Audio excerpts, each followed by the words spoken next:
When you lose a parent, it feels like you lose everything. Everything.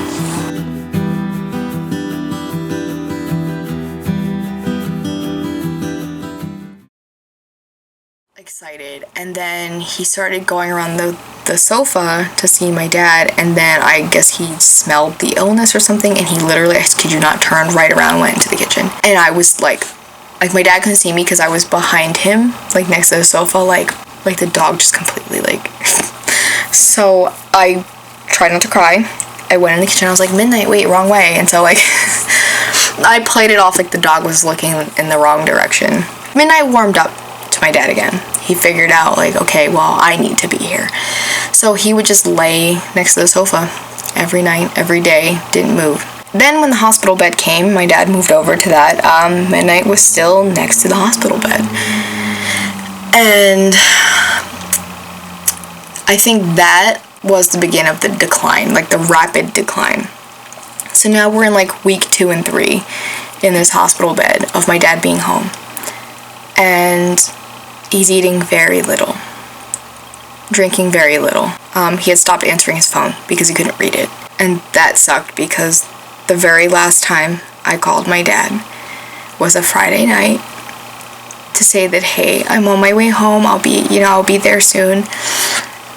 And his phone rang. My mom said she was in the kitchen cooking and she heard his phone ring, so she stood in the doorway and watched him. And she said he picked up his phone and looked at it blankly and put it back down and just let it ring. And my mom went in the room and said, that's probably your daughter calling. And he said, I don't know who it is, I don't know that number. I called my mom. I said, is daddy okay? And she said, yeah, like the phone rang. She's like, I don't think he can see, I don't think he can read. I said, okay, yeah, because I just called. And she's like, yeah, I told him, but he didn't believe it. He said he didn't know who the number was. So I was like, okay. So I get home and my dad was like, hey, you didn't call. And I was like, yes, I did. I said, you didn't answer. And he's like, oh, I don't remember. And I was like, it's okay, I'm here now. It was difficult to find things that my dad could eat and liked, because he would like something for a little bit and then I guess his taste buds would change again. And it would suddenly taste gross or like nothing, or was too hot even though it was a cold item. Like his brain was not a priority for his body very much. Like I think his body was shutting down, and it was not shutting down rapidly, it was shutting down slowly, but at the same time it was rapid. So it was quick but slow. I don't know how to explain it. The concept of time for this was very strange. The caseworker visited again one time, and I had not met her yet. This is the first time I was meeting her, and she came with literature. And I remember the one book she handed us was called Life After Death. She wanted to bring it over and talk with us and just, give us those things. My dad started hallucinating. His concept of time was so screwed up. And this is normal. He was going through a regression. He was no longer living in 2013. He was living in 1990, 1980s. He even went back to like the 70s. And that sounds really weird, but he was seeing people that were dead. He was talking with them. He was imagining that he was able, that he was walking. And my aunt and uncle, 2 of my aunts and an uncle came to visit my dad. They really came to visit my mom, but they came to see my dad as well. And they came to say hi to him, and he was half asleep, so they sat down, and my aunt from Maine was down, and she said, hi, Jim, and he opened his eyes, and he looked at her, and he said, hi, I'm sorry, I was just in the kitchen, I was talking to my brother Fred. And my aunt looked at me, because he clearly didn't walk in from anywhere, and there's nobody here named Fred. My Uncle Fred died, I think, God, sometime in the 90s. Like, my aunt from Maine cried when she was talking to my mom. She said she can't believe it. Everybody in my mom's family thought we were lying about my dad's condition, about how bad he really was. And it wasn't until because they saw him in the hospital, and they're like, he's fine. You know, he's talking, he's joking, he's his normal self. He's just in the hospital, he's fine. But when they came to the house and saw him deteriorated, laying in the hospital bed, barely able to keep his eyes open, saying things that, like, didn't make sense, he looked dead. They couldn't believe it. But going back to when the caseworker came, we were talking on the couch. My dad was sleeping.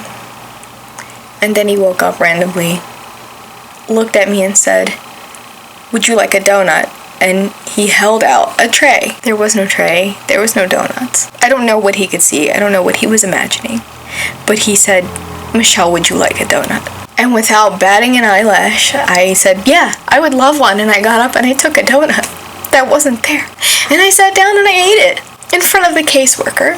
And the caseworker looked at me and said, "Wow, you did a really good job with that. You did the role playing without questioning it." She's like, "That was really good." And I'm like, I looked at her and I said, "Well, what else am I supposed to do? Like, say, Dad, you're crazy, there's no donuts?" No, like, he has no idea what's going on. So, yes, I'm gonna take a donut. I'm gonna take all the donuts. I'll take the whole damn tray. If that means that my dad feels like he's okay. So we talked about that, about role playing and how important that is and how it happens. And, like, I learned so much from this lady, but, like, it was weird. It was surreal. Now, at this point, all of the funeral arrangements had been made.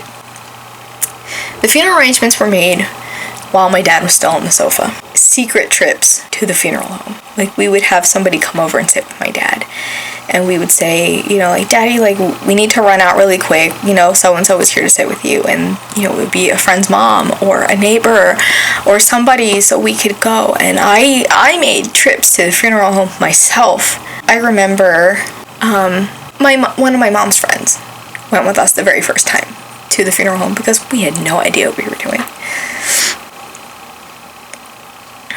My mom was silently sobbing to herself, and the friend was trying to be supportive, and I was sitting there kind of numb. I knew it was coming. Okay, let's do this. Let's do this.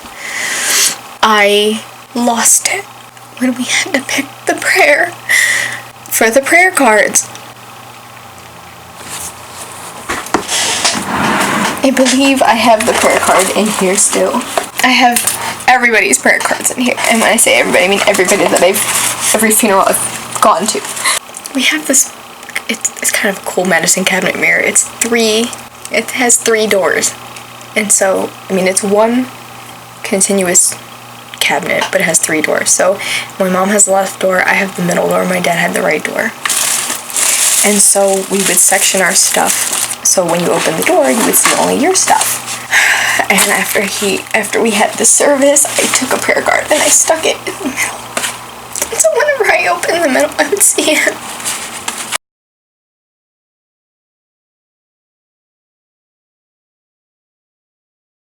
In my mirror, my middle portion, I actually keep a picture of my dad. This is the picture. My mom really likes this picture of him. This is from my graduation party on May 21st, 2011, the day the world was supposed to end. He doesn't look terrible in this picture, but you can tell, like, he's sick. His eyes are sunken in, and his face is sunken in, but he actually looks okay.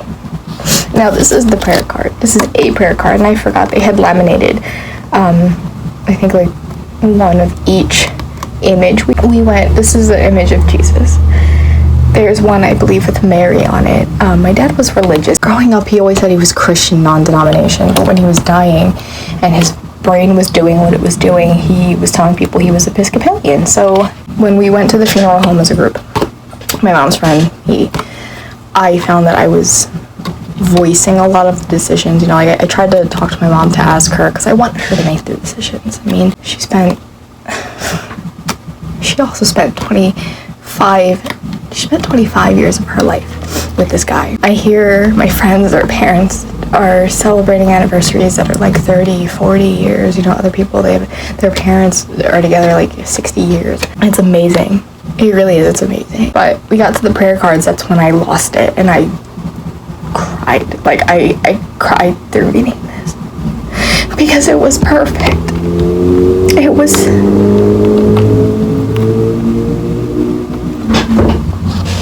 100% my dad.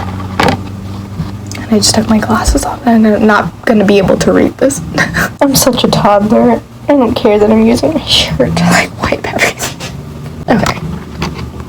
It says, God saw you getting tired, and a cure was not to be.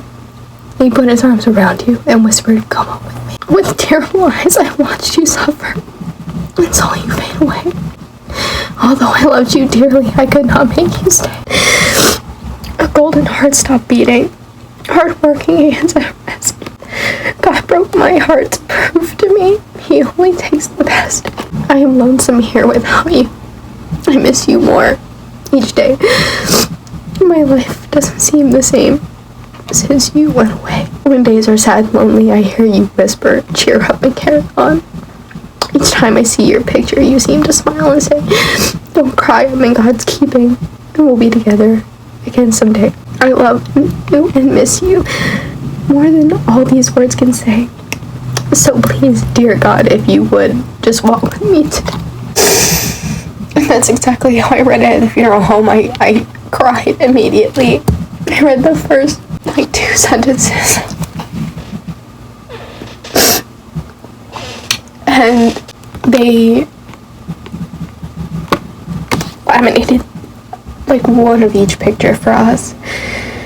And the rest were just regular, like, when you walk into the parlor, like, on a day of service, and they hand it to you, or you take one. And we had, my mom has a second job at a local printing company, so she had his picture printed, not wallet size or like playing card size, but like 3x4 or something like that. So we have like a whole stack of these somewhere, but like these, I have one somewhere with like everybody else's prayer cards. Literally, I have like 3 or 4 prayer cards. They were in this drawer. They're probably in there. I'm just looking hard enough. I don't know. We did that together. We had to go back to. Oh man, I had to go by myself at one time to pick out the urn. It's not even an urn. It's a what the frick they call it, like a keepsake box for his ashes, because he was going to be cremated. But one of the things he did before we got in the hospital bed was that he said he wanted to say goodbye to people. It was weird because he knew but he didn't know. He was trying to make the best of it when he realized that it was coming. He had called his brother, who lives, like 30 minutes away in Jersey. But I texted my aunt down in Virginia, and I said, Aunt Linda, like, Daddy wants to talk to you. Like, he said he wants to say goodbye.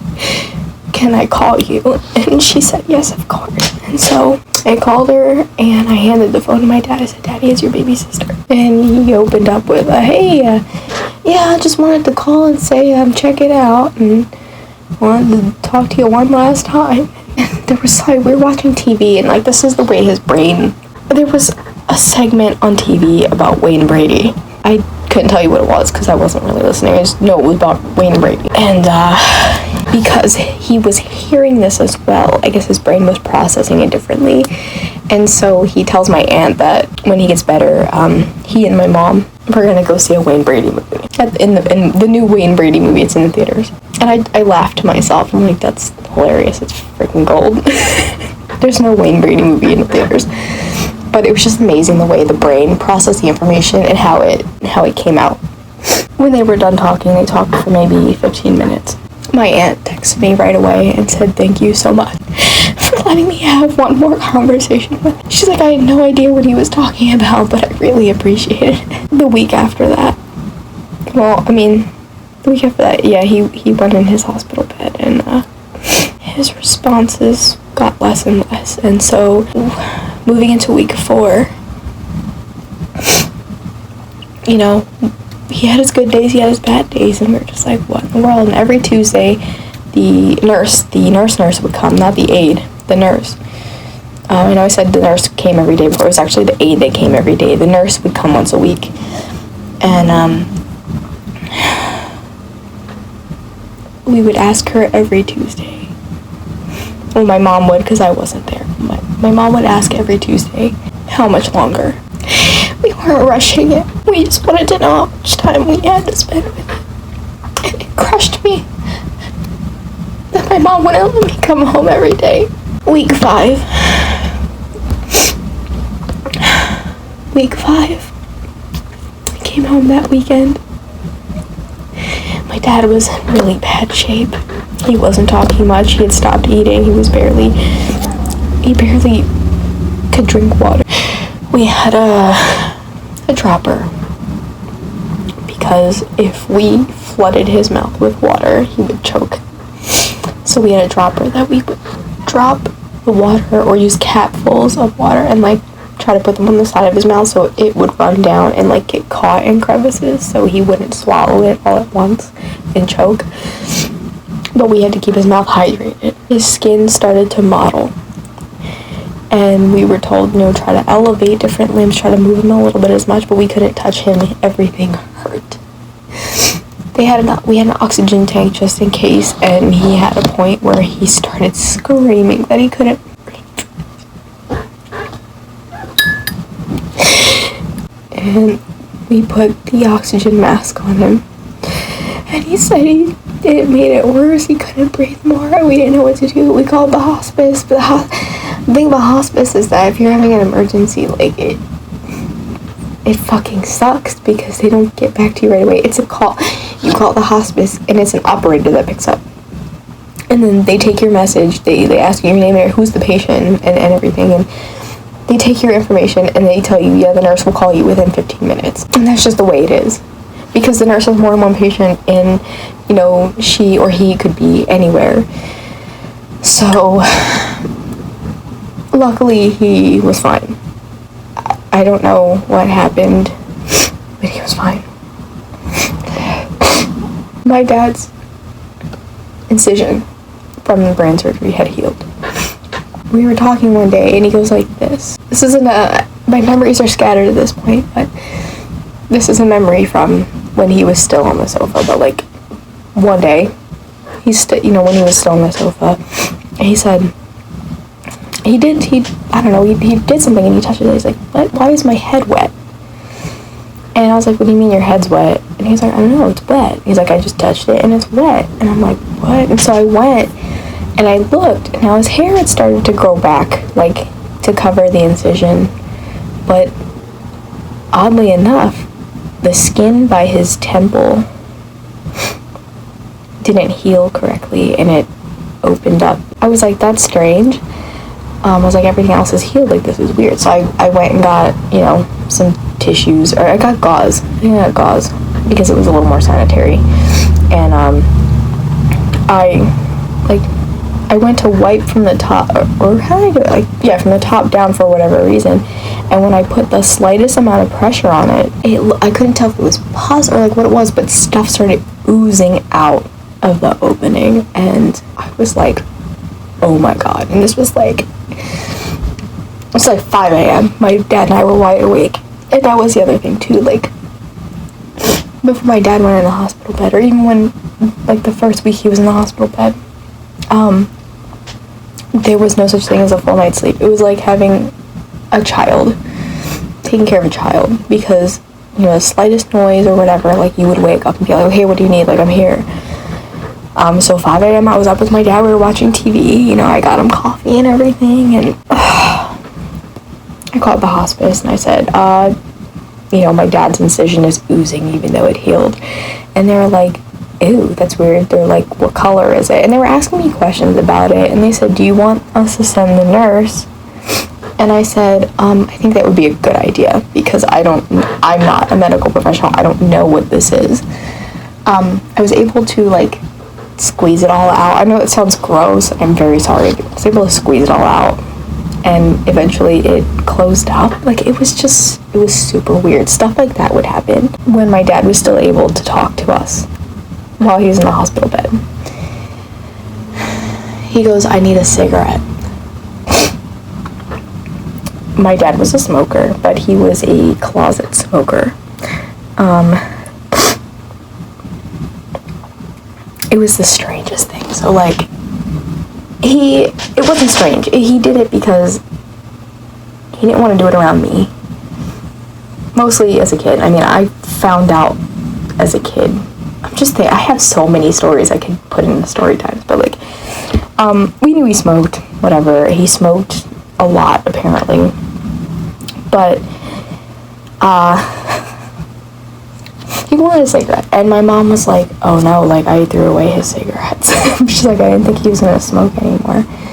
And I was like, she's like, go get some. So, because at this point, my dad was about to die, so we were gonna do anything he wanted. He told me where his money was. You know, he kept petty money. It wasn't even like 100, it was literally like $20.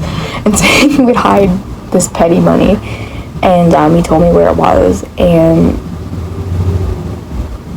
I went and got it, and he's like, okay, so go get me a pack of Pall Mall. And I'm like, the red box, right? And he goes, yeah. And I forgot that he gets the soft pack, which guys, I don't smoke. What's the difference between a hard pack and a soft pack? You know, like, I know the difference between regulars and hundreds, and, like, lights and menthols and regulars, but, like, anything beyond that, I have no idea. But I forgot that he smokes a soft pack, and I should have known because all of his jean pockets have tobacco, like loose tobacco, just floating around in there from cigarettes.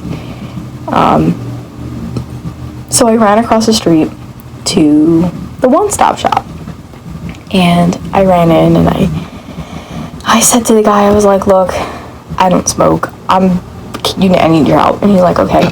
I said, I need Pall Mall, non-filtered, red. And he goes, okay. And he hands me a box. He's like, these? And I'm like, I think so. And so I bought them, and I ran home. And my dad said, those aren't correct. And I was like, oh my God. And so I was like, oh, okay. So I ran back, and I said to the guy, I'm like, I'm sorry, they're wrong. Can I return them? And he said, yeah, that's fine. So I went home, and my mom said, I'll go buy them. I know which ones he smokes. So she went and got them and came back, and my dad couldn't light it. And I can't strike a match to save my life, so he didn't have a lighter. I was like, what the frick? So I was like, okay, I got it. We have one of these. We had one of these. And so I was like, I'll use this to light, because I don't smoke. I don't, whatever. I don't even know how to use a lighter, so. I lit it for him, and I handed him the cigarette very carefully. And I was, because, okay, at this point, my dad was not wearing any clothes. He had on, adult Depends, because literally everything hurt. The blankets hurt, the air hurt, his shirt hurt, everything hurt. He couldn't wear anything, so he was literally a huge baby in a hospital bed. So I watched him to make sure the ashes didn't fall on him, because that would be like the end of the world. Yeah, so he burned his finger, of course, and he actually cried about it. It was actually kind of funny. I'm not gonna lie. I'm gonna go to hell. I laughed a little bit out loud. He's like, whoa, my finger. He's like, whoa. And I took the cigarette from him, and then I said, here, I'll hold it. So I put it up to his lips, and he took a drag. And his lungs couldn't handle it, because he hadn't been smoking for like a month. So his body was quit. But and he took another drag, and he was like coughing, and then he was like, okay, I'm done, thank you. And I was like, you're welcome. And I was like, oh, no, it smells like cigarettes. Like, I put the cigarette out, and I think I threw it away. Like, I put it out in the sink, I made sure it was cool, and I threw it away. And yeah, the day after that was another day. At this point, I had already called my boss, and I said, look, my dad's in really bad shape. I'm not coming back. I don't know when I'm coming back. No, I didn't quit my job. I said, I don't know when I'm coming back. I said, as soon as I find out on Tuesday, like, I'll let you know, I'll keep you updated. He's like, yeah, no problem. He really did understand, or so I thought, considering he went through it with his mom and his dad before he was 18. But anyway, that's not my story to tell. My dad got weaker and weaker, skinnier and skinnier. Like I said, his body started to model his skin. So I grabbed every large stuffed animal I owned and pillows and stuff, and we started to elevate different parts of his body just so there was movement, just so they weren't in the same stationary position. But his ankles, his legs, his arms, his back started to bruise very quickly. Like, he was turning purple, like actual purple, which is a sign that he is basically dead. His body is dead. The organs are still operating enough to keep him alive, but the rest of him, like, the body's like, okay, that part shut down, like, we don't need that part right now. The last day that my dad talked to us was the day before he died, and it wasn't conversation, it was gasps of air, like you see in the movies. My mom started doing this thing where she would sit with him, stand over him, and try to look him in the eyes if his eyes were open, and talk to him, ask him questions, see if he could still respond. My mom woke him up this one time, and I was sitting on the couch watching, and she said, "Do you know who I am? Can you hear me?" My dad looked at her, he opened his eyes, and he looked out. He couldn't see, he was completely blind at that point. But he could hear enough that, like, he could move his head and, like, you know, I tried to see where the sound was coming from. And he looked at my mom and he said, "Yes." And my mom said, "What's my name?" Recited her entire name, her first, her middle, and her maiden last name. Not even her married name, her maiden name. My dad was somewhere in 1980 right now. At that point. Not right now, at that point. He was in 1980. He was 1987. My dad was in 1987. He knew my mom the whole time. My mom got so excited. So excited. She turned around and she said, come here, and she told me to go stand next to her. And she said, "Do you know who this is?" And he moved his head a little bit and was looking at me. I can't tell you what I saw. Like, we thought he was completely blind, but he must have been able to see, like, light and shadow, at least. And he said, "Yeah." My mom said, "Who is it?" My dad said, "Brenda." My mom's heart sank. It was like The Exorcist, man. Like, her head turned so fast. She looked at me with this apologetic look of sorrow, a look of embarrassment, like horror, shock. And I just looked back at my dad and I said, "Yeah, it's okay." Brenda is the only niece that he had before he married my mom. So that was his girl. And then when I came along, I was this girl. So he wasn't even living in the present. He didn't know me because he wasn't in 2013. He wasn't even in 1988. He was in 1987. He was in somewhere where my mom was there, and so was Brenda, but I wasn't. It could have also been that he was in a time that I was alive, but too little to look grown. I don't know what he could see. I don't know what was going through his head. But I didn't exist. I'm not mad. I actually told Brenda about that, and I could see that she was like, she felt some kind of way, but I said it's okay, it just means that you're like one of the last people he remembers. It's actually really nice, it's good. But I'm not mad, because he was my dad, and I spent time with him, and he taught me all kinds of things, and I have no regrets. There's not one thing I didn't say to him that I wish I did, because I was able to tell him everything. My dad died the next day. The nurse had come that Tuesday and said, you know, he's very close. And she said, worst case scenario, he won't make it through the night. Best case scenario, he goes tomorrow.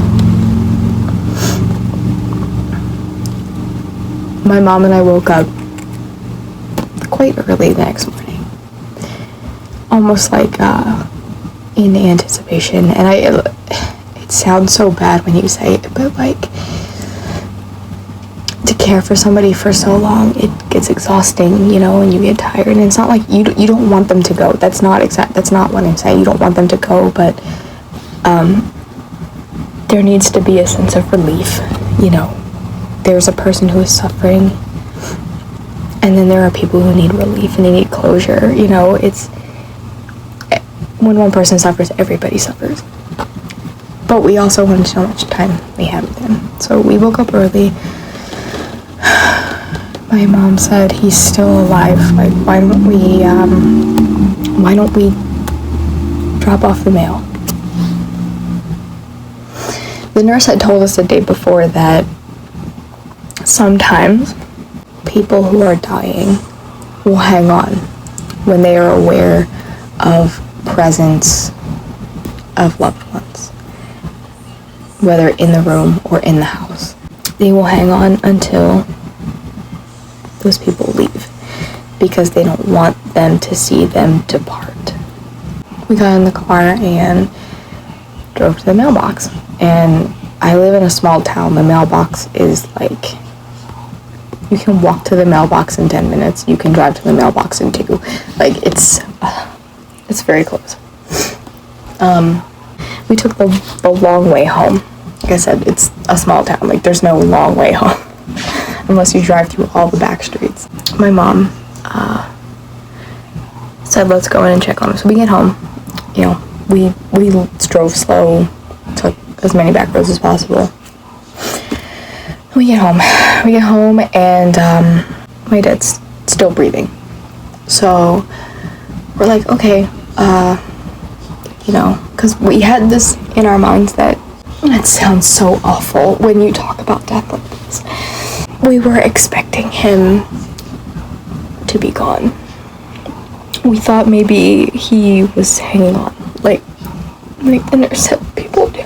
Even though I didn't get along with my mom very well, we were a close family. We did a lot together when I was growing up. Just about everything, until I got a little older and I did the teenage thing. And as an adult, I became excited to do things with my parents again. So it was very likely that my dad was one of those people who didn't want to die in front of his loved ones. My mom said, let's go for a walk. Okay, let's go for a walk.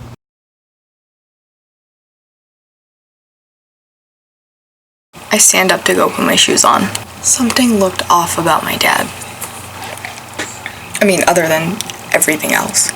His breathing pattern had changed, and I noticed it, so I stood next to his bed and watched. And my mom noticed that I was watching. She said, is he still breathing? And I said, yes, but it's weird. So she came in and stood next to me, and we both stood at his bedside watching him. I put my hand on his chest. It was so weird. If you've ever put your hand on somebody's chest that's alive, it feels alive. Like, you feel heartbeat, and you don't feel blood or anything moving, but it feels alive. It feels warm, and it feels soft, and it feels like that person is alive. I put my hand on my dad's chest, and it felt like I put it on a cardboard box. It was cool to the touch. There was no heartbeat. He took my hand away, and shortly after that, like within seconds, the long exhales began, which meant it was it. That was it. It was done. One long exhale, silence. Second long exhale, silence. My mom was like at the edge of her seat. She wasn't even sitting, but that feeling like she's like, like this is it, like, oh my gosh. And after the second one, there was a longer pause, so I said, I think that's it. And then we got one more long breath, and that was it. The first thing I did was I looked at the clock. The clock was wrong. Oddly enough, the day before, a couple days before, my dad had looked up at the clock and said, hey, the clock is wrong, but the clock was correct. When I looked at the clock this time, the clock was wrong. Like, it wasn't even moving. It was dead, and it was wrong. I looked at my phone, and it was 8:25. My mom, after I said, Mom, that's it, thought I was going to have to call 911. My mom started screaming, crying, sobbing uncontrollably, and I didn't. I don't think my brain registered it. I don't think I was processing it. But her arms curled up like this, like she was transforming or something, and she was crying to the sky, no. I took my arms and I wrapped them around her like this, tightly, because she was weak. And I moved her a couple steps over, and I dropped her onto the sofa. I was like, Mommy, I'll make the phone calls. Please just sit there, don't try to get up. She's like, I need to call my job. She needed to call people. And I said, I'll call Daddy's family, I'll call the hospice. So the first phone call I made was the hospice. Operator picks up, and I said, hi, I'm calling on behalf of James Kilmer. He has just passed away, so we need the nurse to come out, please. And I'm sorry for your loss. I will get in touch with the nurse, and she'll call you within 15 minutes. The next person I called was my ex. He didn't answer his phone. So then I called my cousin Brenda. She was teaching that day, and she didn't answer her phone. So I called her mom. And I let her know, and I said, she said, you should call Brenda, and I said I did. She didn't answer. I left a message to call me back, and she said she'll call you back, don't worry. And then Brenda called me back, and I said, Brenda, Daddy's gone. And she's like, oh, I'm on my way. I was like, yep, don't rush, we're waiting for you, don't worry. We told them we're not gonna call the funeral home until you get here and say your goodbyes. I called my friend Ben. I called my a former friend of mine. I called her grandmother, which is funny. I didn't call her, I called her grandmother, because I was closer to her grandmother than I was to her. Her grandmother started sobbing on the phone and said, why do they take the good people? And I said, I don't know. I called my friend Nikki. I called my Aunt Linda. I dug through my dad's stuff, and I found a phone number for his former employer. I called her Aunt Elsie because the relationship that my dad had with that family was pretty tight, so I called Aunt Elsie, and I let her know, and I posted on Facebook. I called my boss. He didn't answer, so then I called his wife, and she didn't answer, so then I called the shop. I left a voicemail with his wife. Waited a little bit, called the shop.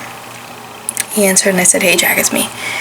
And he said, hey, I just heard, I'm so sorry. And I said, it's fine. Yeah, it's fine. I talked to him for a little bit. My ex finally called me back. He said, hey, what's up? And I said, hey, my dad's gone. And he's like, oh, I'm sorry. And that was literally it. Not, do you want me to come up? Or, can I do anything for you? It was literally like, oh, I'm sorry. My mom called her job, and they answered the phone, and she was sobbing, and she's already difficult to understand because of her accent, but she somehow sobbed some words, and they understood enough to be like, it's Chin, her husband's gone. then she called her sisters. His aide found out. I guess the nurse or the operator told her as well. And while I was waiting for my cousin Brenda outside, because people started showing up, the nurse was there. Leslie showed up, the aide. My cousin Brenda came. When Brenda came, she went in and she's, said her goodbyes and everything. And when we were ready, the nurse called the funeral home. Tommy and Lee came. They are the directors of the funeral home. And they, the nurse had already washed my dad, washed him down, folded his arms, tucked him in. He looked so peaceful. He still had his wedding band on. He never took that thing off. And when they came, my mom said, please, if you can, I want the wedding band. I need the wedding band. And they said, okay, well, just be aware that if we can't get this ring off, then we're going to have to either cut it off, or we'll have to cut the finger off, which was a very strange thing to say to somebody, but they were able to get it off. And so my mom has it. I went up to Tommy and Lee, and I said, I have one request for you. And they looked at me and they said, absolutely, what can we do for you? I said, can I please help you bring my dad out to the car so I can see him one last time? And they said, yeah.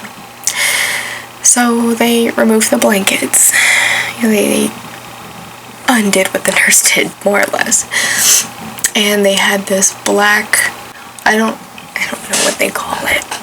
It's a black material, not quite a tarp, not quite a body bag, though it looks like a body bag. But what they do is they roll the body onto its side and they tuck this material under it, and then they roll the body back on, and they have handles on the sides of this. So once the body is positioned appropriately in it, which is also weird because the lifeless body because he was so thin and everything, rigor mortis had began setting. It's crazy. So they had him in this thing. It was just very strange to me.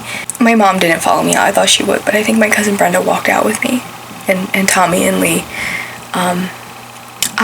They let me hold the end with his feet. I was on the left side, Tommy was on the right side, and Lee had the head, and he was walking backwards. So we picked him up and we walked through the kitchen and out the door and down the stairs and to the hearse, and they opened the back, and strangely enough, I think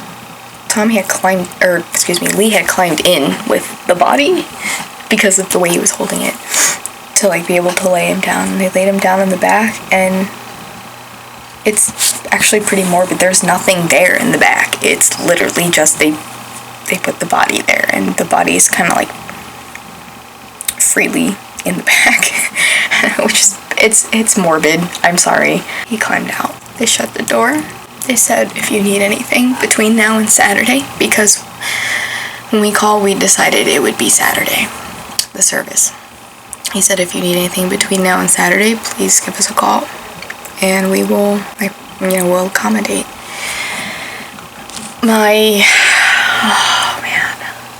I had one more trip to the funeral home that week because I had to pick up the photo boards that evening when they took my dad.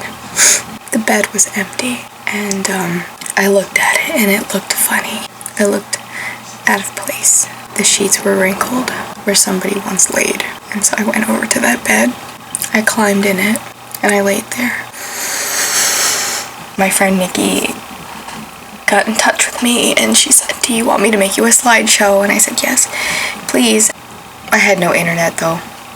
And so my friend Nikki was like, if you can get me pictures and stuff, I'll make you a slideshow. And I said, I'll do what I can. I tried my best to upload to Walgreens.com because there's a Walgreens right across the street from my house. I had to get pictures printed out and I started digging through photo albums. So there was pictures from different eras, and I tried to get pictures of like other people that are with my dad, and then like all the pictures were of my dad. And I did that, got that together. The songs we had picked to play at the funeral were Amazing Grace, Little Drummer Boy, and for the exit, when people pay their final respects, it was the Benny Hill theme song to try to lighten it up a little bit, because my dad was hilarious. The week before he died, I realized I needed to write a eulogy. I had never written a eulogy before. You know those movies and TV shows and comics where a writer is having writer's block and there's crumpled papers all over the place. The waste bin is full and there's just crumpled paper everywhere. That was me. I could not write this eulogy. I didn't know what to say, how to write it, I didn't want to stage it. It just seemed fake. So instead, what I ended up doing was I researched a couple of things that happened in 1947, wrote down the dates and the events, and then that was the only thing I read off of paper at my dad's service. Everything else I just kind of rattled off. I tried to tell jokes. I warned everybody that they cried that my dad would come back and haunt their asses forever, and I did get a couple of chuckles with that one, but it was a tough crowd, man. Funerals are tough. And no one else got up to spoke except for Brenda and my little cousin Anna. But during visitation hours, seeing the line of people coming in, it was ridiculous. So this funeral parlor isn't huge, but it's not small. It's not huge. It's big. It's not huge. The line for visitation, for the entire time of visitation, was out the door. Now, a lot of people came to support my mom. A few of my friends showed up during the actual service. It became standing room only. All of the seats filled. People were in the back parlor. People were out in the foyer. It was full. And I've been to several funerals at that particular funeral home, and I've never seen it filled to that capacity. Other than the last funeral I was at, it actually was filled, and it was standing room. There were people standing in the back. But it was crazy to have all that support. There's one person that if I had to mention in this video at all, for anything, it would be my dad's former manager, co-worker, when my dad came home from the hospital. Now, he saw my dad in the hospital a few times, which was more than anybody collectively, because everyone else came like once when he was in the hospital. This man came like 3 or 4 times. Every Thursday after work, after my dad came home, he sat with my dad for at least an hour, talked to him. That was a hard phone call to make. I still keep in touch with his son sometimes. His son's busy. His son is also a graphic designer, ironically. That's someone that his dad, his mom, even though all he did was visit, it meant a lot. And we are forever in debt to them. Our neighbor down the street, I feel the same way, forever in debt. She was always there, her and her husband, always. A friend that I have, but don't really have, her mother, scared of dogs. We have a dog, had a dog. And she volunteered to stay with my dad. Terrified of our dog, even though our dog was harmless, she was just terrified of dogs in general. She came and sat with my dad for hours when my mom was at work. That's some good ass help. It's been 6 years. Telling this story, though, I left out a lot of details, and not on purpose. A lot happened between December and February. I think about my dad every day. I would be lying if I said I think about him all the time every day, but he definitely crosses my mind every day. I made this video because I wanted to tell this story, because I know there are people who feel alone. I felt alone. Most of my friends still had both of their parents, so I knew they wouldn't understand. I didn't have anybody to talk to. Following my dad's service, I went back down the shore, and my mom came with me. She brought the dog. I told the landlord, I said, my dog is visiting. They knew what happened. I still had to pay rent. I wasn't even in the house. I didn't stay at my apartment. Stayed there for maybe a week collectively. I was not at my apartment. 2 weeks, whatever, I became very sad. I won't use the word depressed because I feel like depressed is a word that people abuse, but I became very, very sad. I didn't see anybody, I didn't talk to anybody. But every night I would go to bed and I would cry and I would pray and I would beg for God to take me home. Every night for like 6 months. I wanted to die. I didn't see a reason for living. I felt like a failure. I felt alone. I was mad that my dad left. I was mad that he didn't make it to my 25th birthday. I was being selfish. Very selfish. I was angry. I lashed out at people. I was erratic. I was awful to people. I acted differently at work. I was really, really sad. Every day I prayed to die. And every morning I woke up. And as soon as I was awake, didn't even open my eyes yet, I was awake. I was like, damn it all to hell, I'm still here. I don't remember when I snapped out of it. The dog had died in July of that year. And that was icing on the cake. It was the cherry on top of the milkshake. It was my dad and my dog are dead. And why am I still here? Why? For what? I'm failing at a relationship. I'm failing at having a job. I have no money. I don't have siblings. I have to figure out how to take care of everything. There's no point. I don't want to do any of this. I want to be with you. 6 months I did this. And I think literally one day I woke up and I said, I gotta keep going, man. I can't, because it hit me. I said, my mom is all I have left. I still have my mom. And to this day, she's all I have left. I have friends, my best friends that are here. And I have family, but, the thing about friends and family is that they're there, but they're not there. They have their own lives, they do their own things, they move about themselves. I snapped out of it eventually, and it was difficult. I would cry myself. I never let people see me cry. Things would trigger me. The song Judas by Lady Gaga triggered me so quick because of a memory I had with my dad. And eventually I found that writing letters in a notebook to my dad helped me cope. And I think what helped me snap out of it was realizing that if I died, I couldn't write letters to my dad, and I couldn't tell him what I did and what happened and how I'm feeling and what's going on. I couldn't anymore because I wouldn't have anything going on and I'd be dead. Dead people can't write, aside from writing letters. Because I stopped writing letters after a while. I realized that he couldn't read the letters, and so I got sad again. But not to the point where I had asked to die. I am thankful that I didn't take these wishes further for self-harm, because that would have been very, very evil of me. Also very selfish, and not that me wishing I was dead was not selfish, but I kept finding ways to cope, and I found that being open about my dad's death, about him being sick, just about my dad in general, just being open about it and talking about it, helped. It helped because people could hear, and if they could relate, then I would know, because they would be like, oh my god, that happened to me too, or it was the same thing with, so-and-so.